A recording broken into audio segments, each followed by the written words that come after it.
Excuse me. Mike's Daily Podcast. I didn't think the microphone was on when I was supposed to be singing at that point. It's Mike Matthews here at Café Anyway, located somewhere in Podcastro Valley, Mont, the last place on Earth. And we are bringing you episode 1364. 1364. And I am telling you today, we have Chely Shoehart, Floyd the Floorman, and John Deere the engineer. Mike's Daily Podcast. That was a wonderful sentence to tell you that I'm telling you.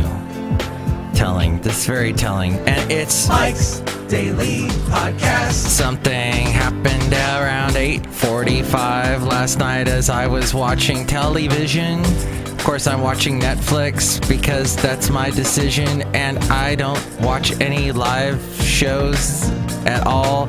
But there was a loud noise that made me stop and stall and look outside because I saw fireworks. Well, Mike's Daily Podcast. I heard them. I never see them from my house. I always hear them, and that was because the Warriors won. Mike's So we'll have a Daily MARKO Minute today. Podcast. The return of the MARKO Minute. Yeah. It's been a long time, but MARKO was in the midst of all the Warrior celebration as the Warriors won last evening. And here's the Warriors thing. Warriors, come out to play. Warriors, come out to play. Look who just walked in. Hello, Matthews. It's Chely Shoehart. Gift show supervisor. What the hell is that? It was a movie in the 80s. I think. I forget. Oh, okay. Like, whatever. Anyway, me and Bob last night went and saw Wonder Woman. Wonder Woman! How'd you like it? It was okay. Look who else walked in. Oh my, this is Floyd the Floorman! And this is John Deere the engineer. We saw Wonder Woman 2. It's the best movie ever made. Oh, good, alright. So two people with different points of view! So scary. What I enjoy watching on Netflix is Escape to the Country. It's a show done in England by the BBC, where they follow people around as they look at houses in the country. And you get to learn interesting things about Cornwall. Yes, there's a place called Cornwall, or Cornish, and the Cornish game hen comes from there. For some reason, they didn't go into that, but they talked about And here's today's podcast picture. making sea salt, and I have a picture about that. Sea salt pretty much is made the way you would expect. You get a bunch of seawater and you heat it up and you evaporate the water and you get the salt. Ta-da. Ta-da. Bling. Ta-doo. Oh. I've never used any of this equipment in front of me before, so I don't know what I'm doing. The podcast picture today is of my wonderful damn dog that I love so much, my boxer, Basil. And in this picture, we're in Benita yet again. Benita. Benita is this wonderful town just north of Walnut Creek, north of me in Podcastro Valley. It's just as you're about to get to Napa, basically. As you're about to begin your trek to Napa, you still got another hour or so. I think that's how it goes. I haven't been up there in a while. But Benicia, it's got a nice little downtown area, and my boxer, Basil, loves to bark there and run around and have a fun time. Oh, I have an audio of him barking at the waves, but I can't find it. I'm not going to be able to find it. I've got too much going on. Too much. Stop it. Stop. Some other time, remind me, and I'll play you the wonderful sounds of Basil barking at waves. But yes, Benicia's a wonderful place, and I have a picture of it. Now, yesterday's picture, I didn't really explain or say what it was, but it was a picture of me in Capitola. No, I wasn't in it, but I took it. In Capitola, that is close to Santa Cruz. It's just south of Santa Cruz. Don't you love the directions I give on this podcast? South of Santa Cruz, make a left, go right, then go turn around and come back. It is Capitola it's a beach town, and it's known for where the water, this creek, comes out and turns into like a slough there, and it goes out to the ocean, and right in that little area of the beach, there's a hotel that has these brightly colored rooms, but it's sort of set up against this cliff, and it's very picturesque. And you can't find any parking ever in Capitola. Oh, there are parking spots, but they're always taken up by idiots, by people that know how to park, or they're tourists that get there early. I don't know. You just can never ever park in Capitola. So one day, because I couldn't park in Capitola, I had to drive really far inland near this creek called Sokol. I don't know how anything's pronounced. It's amazing I'm even talking to you. It's amazing. It's amazing I even host a podcast. But it's called, I have this equipment that I'm obviously really good at using, and that's how it's done. So, Sokol has some cute little houses along the Sokol Creek has some cute houses along it, and so I thought I'd post a picture of the houses and this big, huge train trestle that goes over these houses. I don't know if I'd feel very comfortable with a train going over my head, over this head of mine. This head above my body is breaking into because a train has fallen on it. I'm dead sexy. And here comes the train sound effect. Don't fall on my head.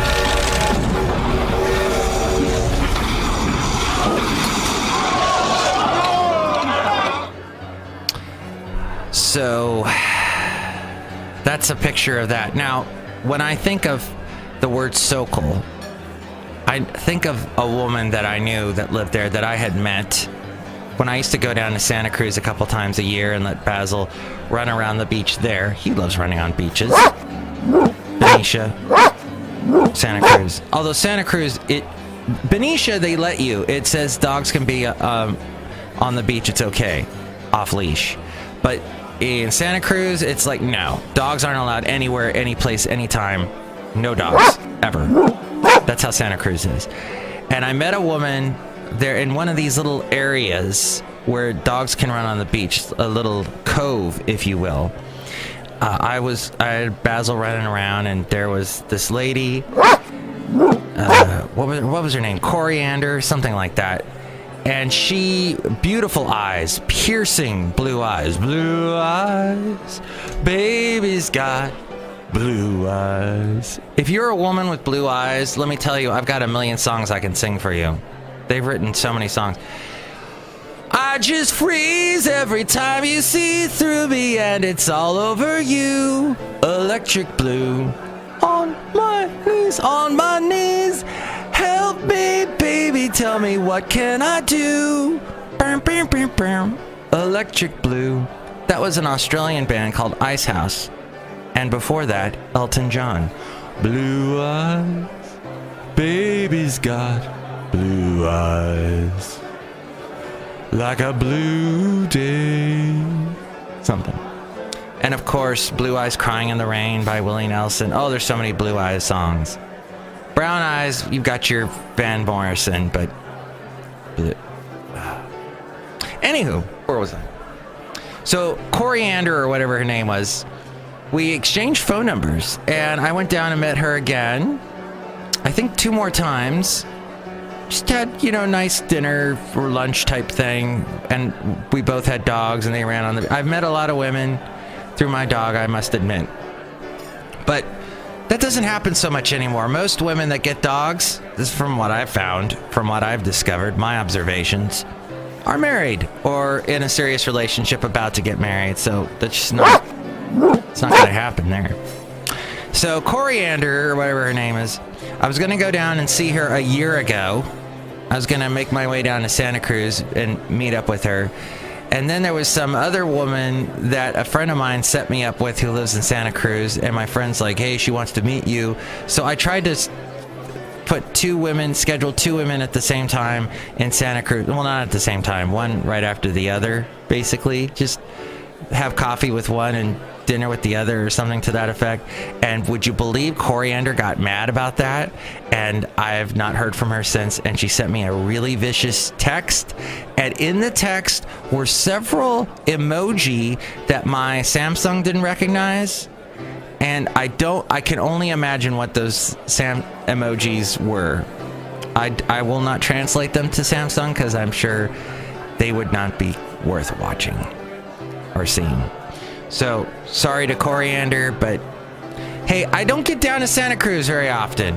I gotta squeeze you all at once into one appointment. I should have just had them meet each other. In any case, I don't talk to either of the women that I went down to meet anymore. And Santa Cruz is a strange place. There's a lot of pot. They don't allow dogs on the beach. And there's just a very bizarre surfer attitude, and I don't surf. I do a little of the body surfing, but I'm sorry, I'm not going to have a board between me and my wave. That's how I roll. That's how I surf. And I don't want to die. I don't want the board to come up and smack me in the head. Plus, I'm not blonde. Plus, cold water and me just don't really mix. I'll walk on your beach. I'll look at your little sandpipers going tweet, tweet, tweet, tweet, tweet, tweet, tweet, as they run along and my dog chases them. But that's neither here nor there anywhere. Let's get out of Santa Cruz. Let's get out of Benita. Let's get into the news. Ain't life grand? All my past podcasts, you can go back a year ago and hear me tell the real story of what happened in Santa Cruz. Oh, that's pretty much similar to what really happened. And you can hear past interviews that I've done and see past podcast pictures and help out the show through the Amazon link. Click on the Amazon link, buy whatever it is you're going to buy, and that helps us out. There's also the PayPal. You can help us out that way. And it's all at mikesdailypodcast.com. Now the segment called Life Grand. Well, longtime friend to Trump said yesterday that our president is considering whether to fire Robert Mueller. Yes. We had to make the move, and we decided to make the move. Yeah, I don't think you want to make that move, President. The special counsel investigating possible ties between Trump's campaign and Russian officials. I say it's better to get along with Russia than not. The startling assertion comes as conservative allies of Mr. Trump, who initially praised Mr. Mueller's selection as special counsel, have begun trying to attack his credibility. Yeah, remember the whole doodad about, oh, Mueller's the best. Both sides of the aisle. Mueller's the best. Now, what? It's fallen apart. Christopher Ruddy, I saw him on C-SPAN this morning. The chief executive of Newsmax Media, whatever the hell that is, who was at the White House on Monday, said on PBS's NewsHour that Mr. Trump is, quote, considering perhaps terminating the special counsel. I think he is weighing that option. Sarah Huckabee Sanders, the White House spokeswoman, said on Monday that Chris speaks for himself but declined to comment further. Next, and something troubling to me, speaking of PBS and NPR and all that, on the weekend, NPR had on for a soundbite Jay Sekulow. Oh, gosh. Can't stand Jay Sekulow. Jay Sekulow, first off, is way obsessed about his appearance. He's got this perfectly coiffed hair. He works out all the time, takes steroids. I don't know. He looks like he does. And he looks like Max Weinberg. Remember the drummer from the Conan O'Brien show? And he's Bruce Springsteen's drummer in the E Street Band. And he's such a hypocrite, because all the stuff he complains about the media going after with Trump is exactly what he said the media should go after with Obama. Wait, how am I saying this? It was stuff that he had a problem with Obama doing. He has no problem with Trump doing. And so the Defense Secretary, Jim Mattis, declared North Korea the most urgent and dangerous threat to peace and security before the House Armed Services Committee. This was last night, moving Kim Jong-un's regime past Russia as the number one threat the U.S. faces now. The statement was included in the Defense Secretary's prepared opening statement 5 months after Mattis identified Russia as first among threats facing the U.S. Now Pyongyang has moved forward, and it has moved forward that the U.S. calls an unprecedented number of tests on nuclear weapons and ballistic missiles, and as the Trump administration's connections to Russia are scrutinized by the FBI.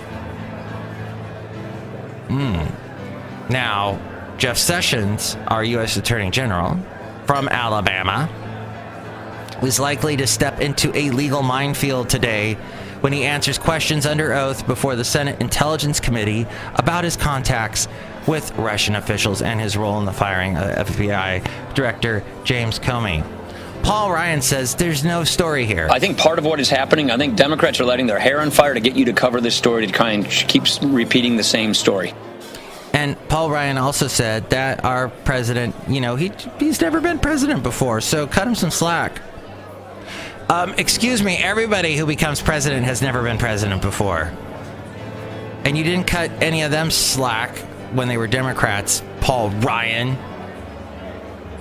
Well, I know he was tough on Obama, but when Sessions tells the committee, when he talks to them, it could affect the legal jeopardy of Donald Trump, who has also said he is willing to speak about his interactions with Comey under oath, although he did not indicate in what forum.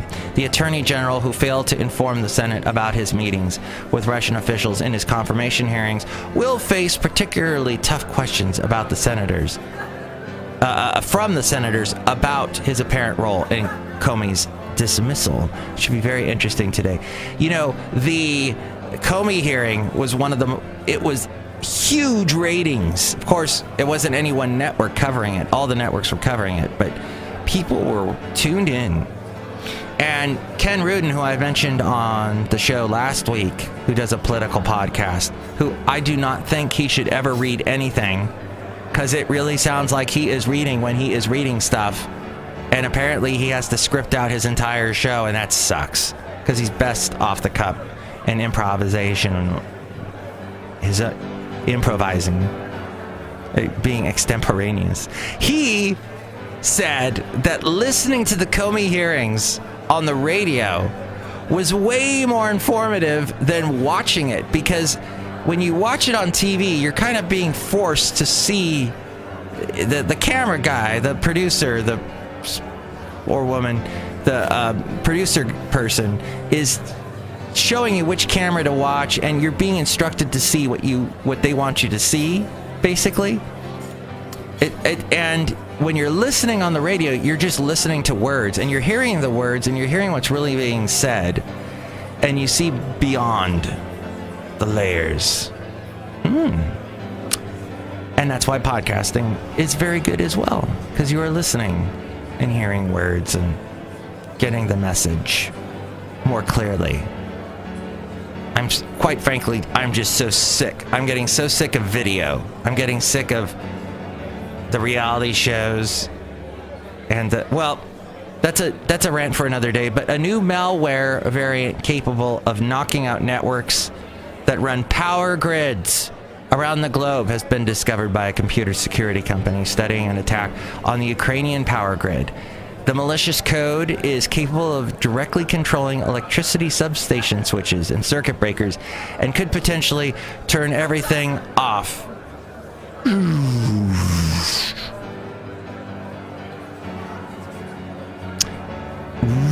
I'm back on. And turn off the power distribution, or to physically damage equipment used in the electricity distribution grid. U.S. power providers are properly alarmed, especially at the sophistication of the program. The president and CEO of the American Public Power Association said, "We are going up a level in the video game here," she said. Okay. The organization and the power companies, her name's Sue Kelly, by the way, are working with national and international organizations and the U.S. government to analyze the malware and the threat it might pose. Automatic malware that attacks the electric grid is a big deal, said the chief cybersecurity strategist at the security firm.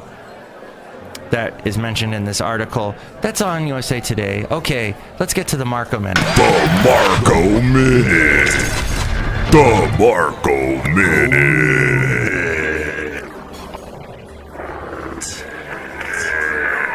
He saw the Warriors win, and he is so happy. There goes Marko with the microphone. He's bringing it up to his mouth. All right. Marko, what was it like? It was amazing. And of course, we're talking about the NBA Finals that concluded last night. And the Golden State Warriors, the home team here in the Bay Area, are now world champions again for the second time in 3 years. Yeah, you got to bust out some. We are the champions.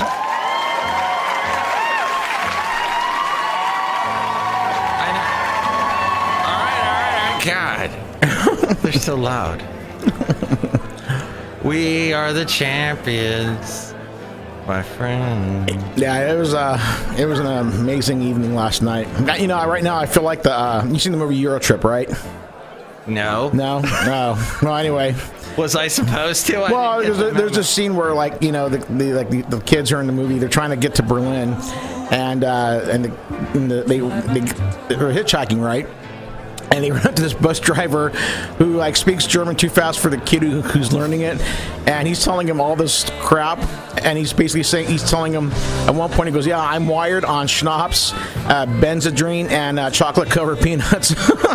And he's been driving for like 14 hours and he hasn't slept for 3 days. That's kind of how I feel right now, except my thing is Martin Rossi, Ashty sparkling wine, and pure adrenaline from the Warriors winning it all last night. So I'm on like an hour. I took an hour nap, but yeah. It was at the Oracle. Yeah, Arena. Oracle Arena. Yeah, the Oracle Arena. Yeah. And so you went to it. I had a press credential for all the games here. What they call the West Games. So yeah, I was at games 1, 2, and then 5 last night. The clincher. It was amazing. I sat in section 224 where they created an auxiliary press box for all the rest of the media. They think they credentialed over like 300 people for that finals. So I sat there with my buddy Lowell and my buddy Adam, my buddy Ryan. I nicknamed ourselves the Four Horsemen for the final. So because we all were in, and I started off by. I actually left around 3:30 yesterday to get to Oracle, and when you're on 880, which is, by the way, I have that copyright. You can't use it without my permission. It took an hour and a half just to get to the place because that's the worst freeway in all the Bay Area. It really is. I always thought 101 was the worst, and no way. 880 is by far the worst. It's like the 405 of Northern California, man. Yeah. So anyway, I finally get there. I get to my seat. The game starts, and I got my vibe. I'm totally zoned into the game, and it's going back and forward for a while. And then the Warriors go on this big run in the second quarter, and they go up by 11 at halftime. Then the Cavs cut it down to like 4 or 5 points in the third quarter, and then the Warriors just take over in the fourth. Kevin Durant, the guy who they got last year from Oklahoma City, was the Finals MVP, and he went off, scored 39 points. Wow. Him and Steph Curry, to me, he's the best player in the universe. They just went off. They between those two, they clinched the victory and the title for the Warriors, and so it was awesome, watching that, because this is the first time since 1974 that a Bay Area team has clinched at home, a championship at home. Yeah. Last time it was the Oakland A's winning in 1974. Damn. So it's been a long time since the Bay Area has had a chance to celebrate, where the team's clinched at home. Obviously, because the Giants have won 3 titles, but they did it all on the road. And then when the Warriors won their title in 2015, it was on the road. So yeah, it's nice. I was a part of that. It was insanely loud in there. I couldn't believe how loud it got. I mean, it just, you couldn't hear yourself think whenever the Warriors would make a three-pointer. It was awesome. Got to go down the court during the ceremony, the Larry O'Brien trophy. That's the trophy they give to the winners. And then I waited like almost a half hour just to get into the locker room. By that time, though, they were already done spraying champagne on each other, so I didn't really get any champagne sprayed on me. Oh. Yeah, there was a couple beers that were flying around from everybody, but I just got a little bit of beer, but that's it. But it's funny. I can pour some root beer on you. That's okay. But it was funny because like a couple of the Warriors were already drunk by that point. By the time they let the media in, and one of the backup centers, his name's JaVale McGee, asked him like, "So man, it's taking this long for you to get your title?" Because I think he's been in the league about 8 to 10 years or something like that. And he's like, I said, "So what does it feel like, man, now that you've got your title and your ring coming up?" He's like, "Man, I feel like I just had a baby." And I'm like, "What?" I'm like, "What do you mean? What's this, because of the journey and all that?" He's like, "Man, I don't know what I'm talking about." He goes, "I just know that I don't drink, but I got champagne pouring out of my pores." And it was funny. He was hilarious, and a couple other guys were funny too. And I got to go into the podium and ask Draymond Green a question about the refs, and the refs were just horrible. They were so biased against the Warriors and toward the Cavs this series. It made me sick. So, I asked him to kind of, not necessarily bait him into like seeing what he would think, but he was pretty diplomatic about it. But I know I got on TV doing it for that. Oh, nice. And it's funny because I also got on TV too when NBA TV was interviewing the assistant coach for the Warriors. His name was Mike Brown. He actually took over while the head coach, Steve Kerr, was recuperating from like a back surgery thing. He had like a spinal leak in his back. Wow. And so he was recovering. And so most of the playoffs, Mike Brown was the coach. Until this last series. But so I was talking to him. Well, I wasn't talking to him. I was near him while the NBA TV guy was interviewing him. But you can see me in the background, kind of like, my microphone, pointing up at him. And I know my mom was like, "Hey, I saw you on TV." I'm like, "Hey." So that was surreal, though. And then going to the podium and ask questions, and then man, doing all the post-game stuff, getting that's done. But it was awesome, man. Just being a part of that. It really was. The closest I come to that was when the Giants won the pennant in 2014, which is what you have to win before you get to the World Series, because they clinched the World Series when they won it. They won it in Kansas City. Oh, okay, they weren't. So I wasn't part of that celebration. I was part of the pennant though when they won the National League Championship. Okay. Yeah, and I got to go in there and and that's when I got sprayed with champagne because everyone was going nuts in that clubhouse back then. Because that's the thing. Because like in baseball, you can have up to 40 people. Where in basketball you have 15 people. So, when there's 40 people and their family and friends are in there, and and everyone's going crazy, you have a lot more chance of getting sprayed with champagne and God knows what else they were drinking. Where this time around, it was like by the time they let the media in, all the champagne bottles were all pretty much empty. And I saw the carnage in the I don't know, had to be about 50 of those champagne bottles that were just And I got a picture of one of them. I'm holding one up, going, "Yeah, look at me, I'm cool." What a difference from last year, huh? A year ago. Yeah, last year, I don't want to talk about last year because that was some BS because, the league wanted LeBron to win the championship for Cleveland. Yeah. Godforsaken city. Yeah, you've told me about that horrible, horrible day a year ago. So, because last year really sucked because not only did the Warriors lose in the finals, but then the Sharks also lost in the Stanley Cup final, and I had to witness that live, and that sucked. So 2016, not so good. 2017, we're doing pretty goddamn good right now. So and how did LeBron look? Did he look? He was basically what that one fan called him 2 years ago, and that is a pussy. That's what he looked like. You got to get that soundbite. You got to hear that soundbite. It's hilarious. Oh, really? Okay. Yeah. So I think it was like after Game 1 or Game 2, the 2015 finals, and he's heading his way back to the locker room, right? And one of this I don't know, she was like maybe 20, 21 years old. This chick is drunk off her ass, and as he's walking by, she screams at him, "Hey, LeBron!" And then he looked at her, and she goes, "How's it feel to be a And he looked like, huh? What'd you call me? And it was just the funniest thing. The way she said it and his reaction was classic. But that's how he looked last night, too. And he was making, like, all these excuses like, well, you know, we worked hard and, you know, we had a successful season. Well, all the rest of his teammates were like, yeah, we failed. This sucks. And, you know. Yeah. This guy just cares about himself only. Right. You know? And I mean, it's like if you're in this personal space, he doesn't like you in his little personal space because he tried to, you know, tell me to get lost after game 1 of this final. Yeah, he's like, well, who are you going to talk to, man? When'd you go over there? I'm like, what does it matter to you? Well, I know I'm not talking to you. Yeah. Wow. Yeah, so anytime that guy loses anything, makes me happy. Well, thank you for giving us a little behind-the-scenes look at the big night in Oakland. And as you left the Oracle, what was it? Just pandemonium on the streets, or can you remember anything? Well, you know, most of it was cleared out by the time I got out of there, because you know, by the time we were done doing post-game cuts and all that stuff, and you know, all the people had pretty much left. I'm sure downtown Oakland was crazy. We saw one person that was climbing up a street light. You know, yeah, because I guess some people were doing live, you know, tweeting and live, stuff on their Facebook. And we saw one dude who was climbing the top of the street light, and we were like, that's like 20 feet off the ground. So I'm sure downtown Oakland was nuts last night. And I'm glad I wasn't part of that. I'm glad I was just in the arena in that area and enjoyed it, and got home around, I don't know, almost 2, and you've had 1 hour sleep. And 1 hour sleep.